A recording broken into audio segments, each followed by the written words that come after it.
Hi, Lance. We're going to take a look at your first couple of postings here.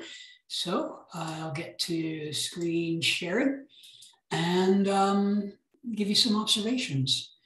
So here we are, emphasis, and let's see what we have. So the first thing that I do in these videos is to take a look at the overall posting to see if you are in fact grasping the instructions, whether you were able to understand what you were being asked to do, and then following those parameters and still be creative within that. It's not as easy as it may seem at first. I mean, it is a pretty straightforward thing to ask, to say, here's some instructions and follow them and be creative within it. But it's not always the most easy, straightforward way to go. So taking a look at yours here, what I do see is that we have the posting. It looks like you have the images up there and that you have them relatively, you have them listed and labeled properly at the correct distance, but they're all jumbled and disorganized in terms of which one, the order of them. So for instance, when I first opened this up, I saw this as being the first one, light and then color and then shadow and then line. So they're not in the order that we would normally be looking at. Now, I suppose that I didn't emphasize specifically, put them in this, and this. I mean, I'm not going to write down every single like letter and dot of things to do. However, the logic would be photo 1 would be at the top, photo 2 would be 2, 3 would be 3, and so on and so forth. So not that, I mean, there's not necessarily anything wrong with what you put up here, but it just makes it a little bit more of a challenge for everybody to look at what you're doing, because it leaves it to us to figure out whether you collected everything that we're looking for you to have collected. Does that make sense? So it's very easy for you to rearrange things if you mistakenly put them up there in an order that didn't seem to be in the order that it needs to be in. So be cognizant of that. The organization of our layout on the blog is meant to be easy access. It's meant to make it very fluid and very seamless for your peers and for myself and for even you to be able to look up your own stuff and to see it very quickly and say, oh yeah, here's what I'm looking for. So enough of that. Your exposures look just fine. You only have a couple that got a little bit dark here, and that might have been on purpose because you thought maybe it needed to be dark because it says shadow. But otherwise, it looks fairly well put together. We've got a ravine. We've got a sort of almost an undefined structure that you're using, which is very loosely defined as this sort of under bridge here that you're using. And I've seen this in a few other students' works. And so I'm not exactly sure where this is, not that it necessarily matters, but it is definitely an interesting location that has a lot of possibilities. What I am noticing here is that you have an excellent sense of using the entire space of the composition. In other words, you are using all of the frame. So in an image like this, rather than isolating a certain thing within the middle of the composition and stuff, you got elements that are running off of the page, and you're not concerned with things that are kind of focused right in the middle. At the same time, you do have elements that are sort of isolated, like the word here. You've got repetition that's happening.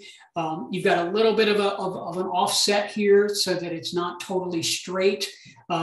Whether these things are consciously being done at this point for you or not, I'm observing that these things are happening, and so it's a good thing for you to be looking at and for you to be thinking about as you make these images.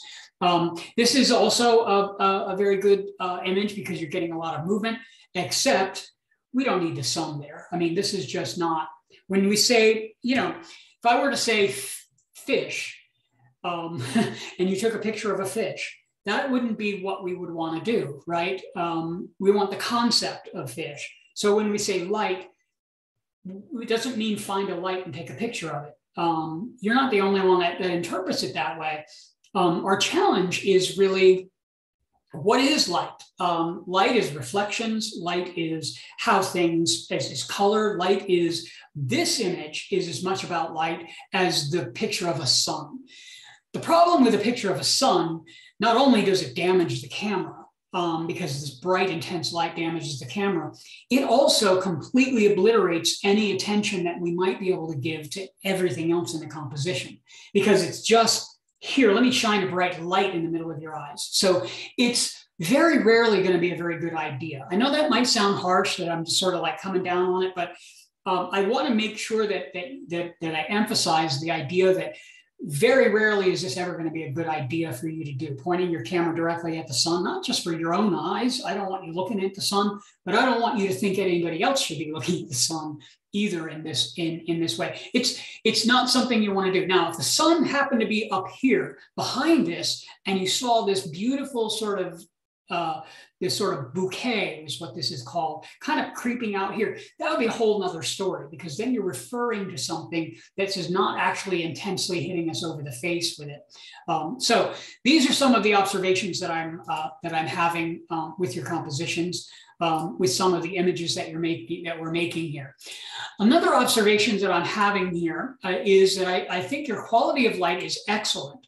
I can tell that it's a certain time of day that you're making these photographs. I can tell that it's only a certain time of day that you're making these photographs. I can tell that these photographs were made probably in about 15 minutes, maybe 10 minutes, because this is fleeting light.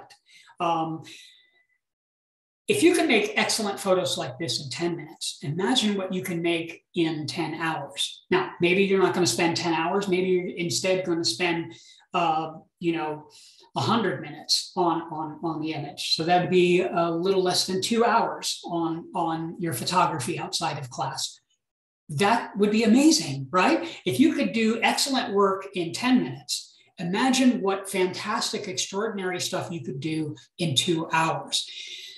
The reason we have 5 days to do these kinds of projects is no matter what skill level you're on, no matter how intuitive and how fluidly you can, sort of eke out compositions just like they're nothing to you, you want to continue to push yourself. You want to continue to strive forward to make imagery that even amazes and even exceeds the last thing that you did. So when you're out there and making photographs, we're giving you 5 days. So the 5 days isn't so that you can pick 10 minutes out of those 5 days to make a photograph, to take photographs. The idea is that you can take, maybe 15, 20 minutes over 5 days, each 5 days, to add up to an hour or even 2 hours to collect, to make images, or spend 2 hours on one day, or an hour one day and a half hour another day and a half hour another day. Your photography, your image making will benefit from it greatly, just great. So if you can do this in a short amount of time, imagine what you'll be able to do if you spent much more time on your work.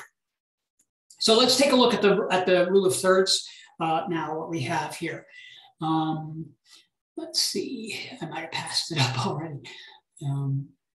Yeah, I flipped up really fast. So let me scroll back down again here. Emphasis, there's that. I know you're here.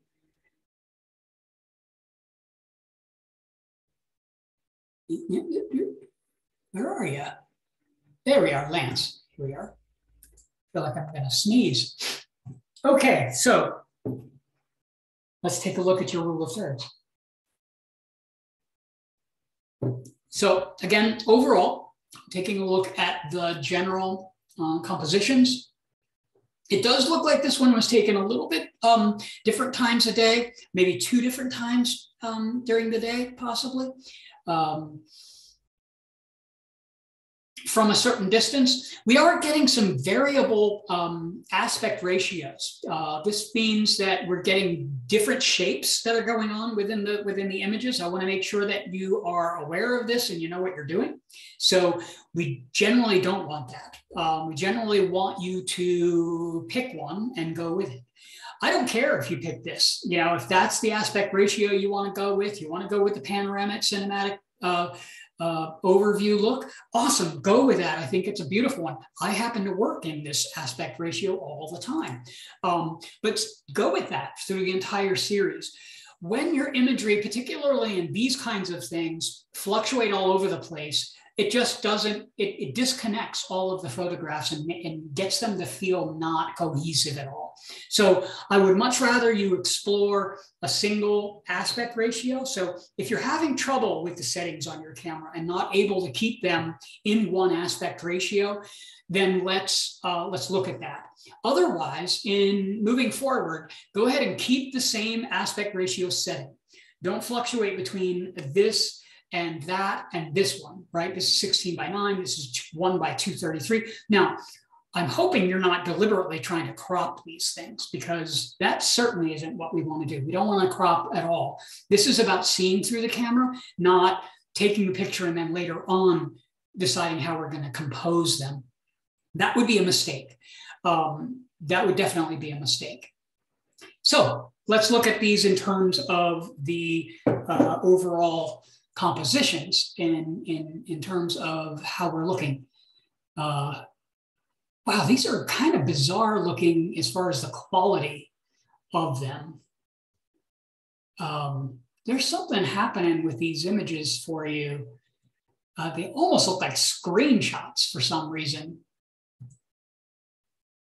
Yeah, there's something bizarre that's happening with these images that don't quite look correct. We should probably have a chat about that. What is happening with these photographs? Because something doesn't look quite right with this. This looks like it's been distorted somehow and painted, and yeah, something's not quite copacetic with these. I think we need to probably talk about what's going on with these, because this is not the kind of stuff that we're interested in doing, not for this class. These could be useful for some other exploration, but certainly not for this one. I don't want that to be any mistake. As far as rule of thirds goes, let's take a look. Rule of thirds becomes really difficult in an aspect ratio like this because it's so exaggerated on either side. We do have this horizon that is happening almost too much in the middle here. Here you do have this line here, which is where the rule of thirds is. This one's kind of hitting over here, which is basically there. So I would argue, yeah, you're kind of getting there with this. This one, maybe not so much. I'm wondering if these were photographs of something somewhere else and that you were attempting to crop them into the rule of thirds or something. Is that what we were doing? I don't know. It's just something really bizarre with the way that these things look. I think I'm going to reserve some judgment until we chat about what was happening with these photographs, because they look not altogether correct. So let's take a look at those and we'll chat. I don't want to alarm you or anything. We're just going to figure out what, I'm really just curious about what's going on with these photographs. So that I know what's happening in case there's something that you're experiencing that you're not expecting, that I can help you to correct them. So yeah, let's just figure that out. All right. So we'll see you in class, and I look forward to seeing more of your images. All right.